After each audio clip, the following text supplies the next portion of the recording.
Thank you for welcoming me onto your screens or onto headphones, depending how you're watching this. I'm Eddie, and this is The Rollback.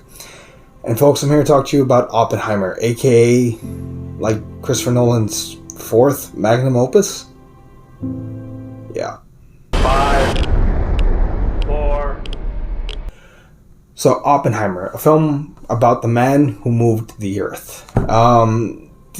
It's an insane biopic about the man who created the atomic bomb. He's not the only scientist that worked on the bomb, but he essentially, he was the leading force. He was the manager. He was the man behind it all, who put the team together, who pointed the team in the right direction. He was the Captain America of the team. He's not the strongest, but he pointed them where the fuck to go. And this movie is Cillian Murphy's, I think he's Killian. I can't pronounce it the way he does. He has an accent, but he needs to win the Oscar for this film. He fucking deserves it.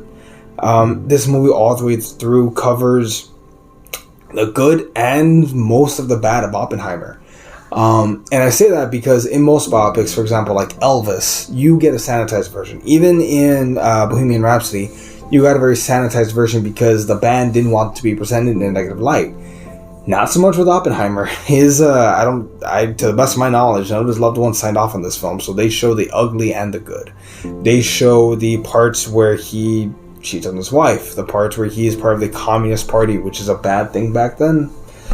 I'm just saying, man, socialism is how most of y'all, get your checks. I'm just saying. It's not a bad thing. Anyway, I'm sorry, I'm digress, as you can tell. But, yeah, all that said, this movie it feels like an event. It feels like the kind of film that comes around once in a very blue moon. A biopic that genuinely dives into the person, gets into their psyche, and doesn't just talk about what they went through, but also, what it did to them. Because there's a big difference between being the head of a band and creating the most devastating weapon the human race has ever known. Arguably the weapon that we will use to destroy ourselves, as said in the trailer. The atom bomb was bound to happen once, if I'm not mistaken, I think it was Einstein proved that nuclear physics was a thing. What did he do? He was able to prove that light bends due to gravity during a solar flare with the sun.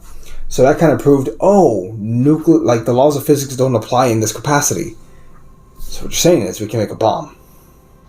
And make a bomb they very much do. This movie, it's crazy because it's not so much a celebration. This movie is not pro-USA, it's very much anti-war. There's a big difference between the two. This film has the gall, the audacity, and the human decency to talk about this weapon is unfortunately necessary to save lives, but on the other side of the coin, they do dive into the nasty, the ugly, the parts of it that people don't want, What's next? Truman wants to know what's next. We need bigger bombs. We need better wars. We need, fucking Russia is stockpiling, so we need to get an even bigger stockpile. And I think it's interesting because Oppenheimer was an idealist. Fundamentally, he was an idealist. He even said at one point, we will ensure a new era of peace that the world has ever known. Because, technically, we haven't had any world war since World War II. He's technically right, maybe, but look at the backside of the coin. We now have bombs 100 times, 1,000 times stronger than the ones we dropped on Nagasaki and Hiroshima. Which Oppenheimer, interestingly enough, actually opposed the use of the second bomb. We see the scientists, not just Oppenheimer, but other scientists against the bomb, but understanding it's a necessary evil. But they only want to use it once. They want to drop it on Nagasaki and give Japan time to see the devastation and to back down, to surrender. But instead, just 3 days later, at one point in the film, they actually make the point, the first bomb is to show that we have it. The second time that we drop it is to show that we'll keep using it. Which, again, is terrifying. The cast in this film is all-star among all-star among all-star. This film feels like a cross between, Asteroid City from Wes Anderson, as far as a lot of random A-list cameos, but they all fucking work and they all do a very good job. It's also not a linear storytelling. It's not done from point A to point B to point C. It very much takes place in 3 different timelines: in the past, in the future after the bomb's already been used, and then during the hearing, and then in the future, kind of sort of when it's black and white. Like, the editing in this film, the editor for this film should win an Oscar, like, bar none, because somehow we're able to follow the entire story from beginning to end without being confused about where we're at. I guess that's why they use the black and white, to show like the fourth like storyline that's going on in this film. But nonetheless, this film looks incredible, sounds incredible, feels incredible. Just the story that goes into this, you know.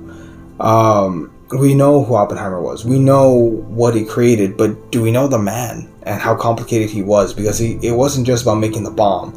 It was also the responsibility, because they do a very good part of conveying this. Once the bomb succeeds, they completely take everything off his hands.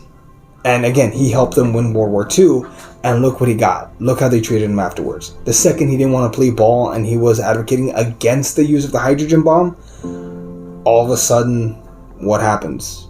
McCarthyism. The witch hunt begins. Strauss never forgets. Has a personal vendetta against Oppenheimer, which it's insane. I didn't know a lot about Oppenheimer before going into this film, but I've watched a few documentaries before it, watched the film, and a few documentaries after, and I'm blown away by what went on in his life and the tragedy of his life, between his first relationship, second relationship, his marriage, his kids. Unfortunately, the tragic circumstances of them, his death at the hands of throat cancer, which, I mean, the dude smoked throughout the entire film, so won't get Cillian Murphy like a patch ASAP. Props to Christopher Nolan. Apparently he used very minimum CGI, which you kind of see it now, how they were able to use such little CGI. I think they only used it for the actual explosion itself. But, yeah, it makes sense that they use very little CGI, because they apparently use various techniques to try and convey what Oppenheimer is able to see. The story pulls no punches, and I'm so glad it was 3 hours. Frankly, it probably could have been 4, and it still would have been very interesting. If Nolan makes a 4-hour cut, I will watch it. But Oppenheimer is a film that deserves to be watched, and watched on the biggest screen possible. I saw it in IMAX, and I recommend that you do too. That said, that's going to wrap it up for this episode. This is also an A+. I reviewed Barbie just now. Both films are A+ in my book. I think both will be in my top 10 for the year.